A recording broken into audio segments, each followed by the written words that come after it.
Olá amigos, eu sou o Léo, tudo bem com vocês? Bom, e no terceiro episódio do canal Um Dia Frio, eu vou trazer uma história que mistura realidade e fantasia, amor e ódio, e passado, presente e futuro. E tudo isso tendo como cenário a América Latina.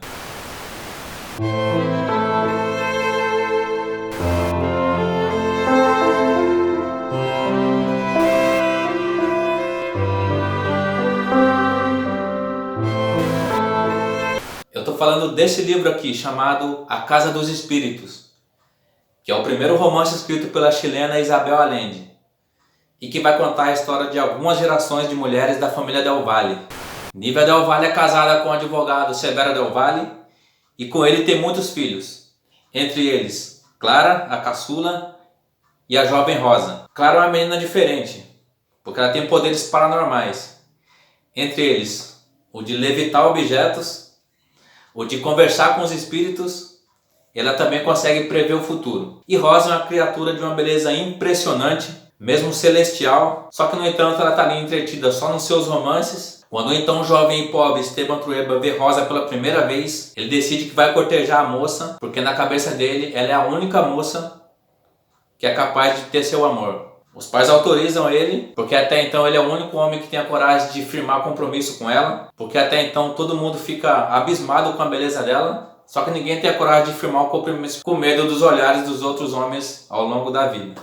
Esteban Trueba começa a trabalhar dia e noite numa mina de exploração, a fim de ficar rico e para voltar para se casar com Rosa. Só que Clara acorda certo dia e diz: vai ter uma morte na família e vai ser por acidente. De fato, Rosa toma um aguardente envenenado, que era um presente dado a seu pai, e vem a falecer. A tragédia abala a família, arrasa o pai dela, porque até então ele tinha saído candidato ao Congresso pelo Partido Liberal, e o aguardente era um presente que ele tinha ganho, ou seja, era destinado a ele para poder matar ele, era um atentado. Ele fica desesperado com aquela cena, decide que nunca mais vai querer saber de política, por remorso e culpa por causa da morte da filha.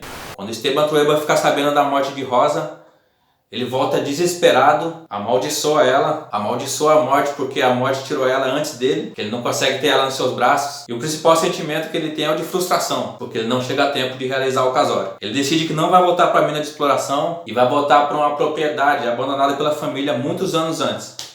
Um lugar chamado Las Três Marias. É uma propriedade rural que está em ruínas, tem muita gente morando lá nas proximidades. Ele chega no lugar e diz: o patrão voltou e agora vai todo mundo trabalhar. A gente vai reconstruir isso, vai todo mundo trabalhar. Ele não aceita ordem de ninguém, não aceita nenhuma contestação de quem quer que seja, e se torna um total reacionário, bruto, totalmente retrógrado. Começa a trabalhar dia e noite na lida, ele e seu braço direito, Pedro II Garcia. Só que ele começa a se sentir muito solitário. E o que ele faz? Ele começa a abusar de todas as mulheres da redondeza, inclusive uma chamada Pancha Garcia, uma adolescente de cerca de 15 anos, que ele tira a virgindade da moça e faz um filho nela.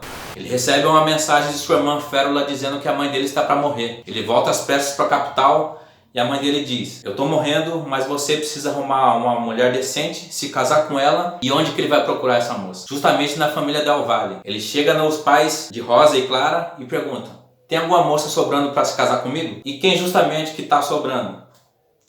A menina Clara. E a menina Clara, por sinal, já sabe que Esteban Trueba vai pedir ela em casamento, se antecipa e ela mesma pergunta: você quer se casar comigo? Porque ela já consegue prever seu destino, sabe que não dá para lutar contra ele, se antecipa e pede ele em casamento. Ele fica todo feliz, fica mesmo satisfeito ali. Imagina, nossa, como foi fácil, mal sabendo que ele jamais vai conseguir penetrar a alma de Clara, assim como a de todas as mulheres que vão fazer parte da sua família no futuro. Começa os preparativos para o casamento, ele feliz, Clara também. Na primeira gravidez vem uma menina chamada Blanca. Ele fica muito frustrado porque ele criou um menino para poder dar o nome legítimo dele. O tempo passa e numa dessas viagens entre Las Três Marias e a capital, Blanca conhece Pedro III Garcia, filho de Pedro II Garcia, que é o braço direito de Esteban Trueba. Eles começam uma amizade infantil ali, que no futuro vai se tornar uma história de amor muito bonita. Só que esse menino Pedro III Garcia, ele é o único que não respeita as ideias de Esteban Trueba, ele não abaixa a cabeça para o patrão, ele olha nos olhos do patrão, é o único que desafia ele. Ele começa a compor músicas no violão, músicas revolucionárias, conscientizar os trabalhadores, os camponeses do lugar, começa a conscientizar dos seus direitos, começa a incentivar eles à luta. E quando Esteban Trueba ficar sabendo disso, manda dar uma surra nele, expulsa Pedro III Garcia do lugar, mas não obstante, Pedro III Garcia não liga para isso. Ele continua na sua peregrinação, continua a sua panfletagem, seus discursos, continua conscientizando os trabalhadores dos seus direitos, a despeito da vontade de Esteban Trueba. Passado o tempo, Blanca e Pedro III Garcia, eles viram amantes ali e começam a se encontrar corriqueiramente, às escondidas, é lógico. Só que Esteban Trueba fica sabendo disso. Vai atrás de Blanca, num desses encontros à noite, vai atrás a fim de matar Pedro III Garcia e trazer Blanca de volta. Quando ele tá indo ao encontro dos dois, Blanca tá voltando toda feliz. O pai pega ela, coloca em cima do cavalo, dá uma surra de chicotada nela e chegando em casa, ele diz a Clara: a culpa é toda sua, e dá uma surra em Clara, uma surra tão forte que quebra todos os dentes da frente dela. E Clara diz: eu nunca mais vou falar com você. Ele fica arrasado, desesperado ali na hora, num dos acessos de fúria que ele tem ao longo da vida. Quando ele descobre que Blanca está esperando um filho de Pedro III Garcia, ele faz ela se casar com um conde francês chamado Jean de Saltigny, que é justamente ele que tinha delatado o encontro dos dois antes. Ela se casa com esse conde, que é um verdadeiro casamento de farsa, porque nem ele mesmo queria se casar com ela, ele só tinha aspirações financeiras. Nisso a menina vai crescendo, Alba começa a conviver muito com seu tio Jaime, porque além de Blanca, Clara Esteban Trueba tem dois filhos gêmeos. Jaime, um médico altruísta, e Nicolás. Nicolás que também é um excêntrico, é um meio que errante ali da família. Esteban Trueba diz que Jaime está contaminando a cabeça de Alba com ideias bolchevistas. Só que ele não leva muito a sério, porque a menina até então é praticamente uma criança ainda adolescente.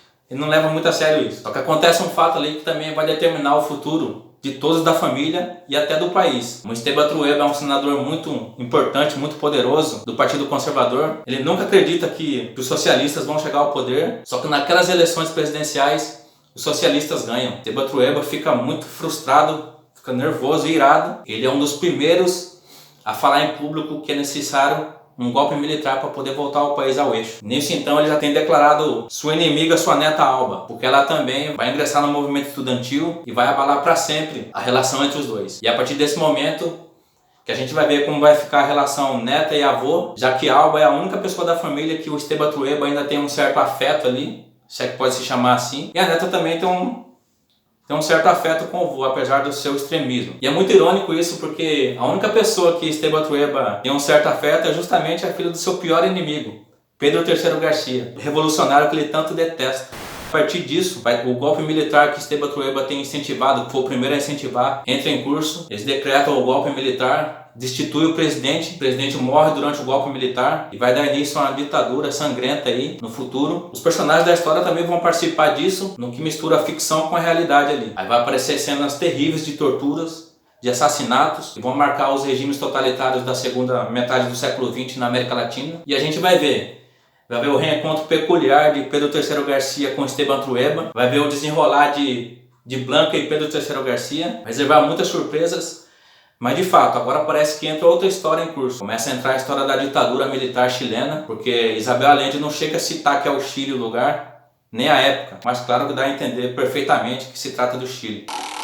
Acredito que esse livro aqui é muito importante de ler, além de prazeroso, porque a história tem muitas cenas até pitorescas aqui, tem características do realismo mágico, marcou a obra de pessoas como Gabriel Garcia Marques, que inevitavelmente Isabel Allende tem influência dele aqui. Só que vai além disso, além do romance aqui, além da história da família, das famílias Trueba e Del Valle, também é como se fosse um documento histórico, porque narra toda a vida política, a agitação social que teve na segunda metade do século XX, em muitos países da América Latina, incluindo o Chile aqui, que não está explícito, mas que certamente é o Chile. Isabel Allende, claro que esse sobrenome nos remete a alguém, e sim, ela tem parentesco com o ex-presidente chileno Salvador Allende, morto durante o golpe militar em 1973 no Chile. Ela é filha de um primo-irmão dele, um diplomata chileno, e ela coloca aqui uma parte da história da América Latina, muito importante da gente conhecer, e recheada de toda essa história de amor, ódio, reviravoltas, e que vai ter um final surpreendente também.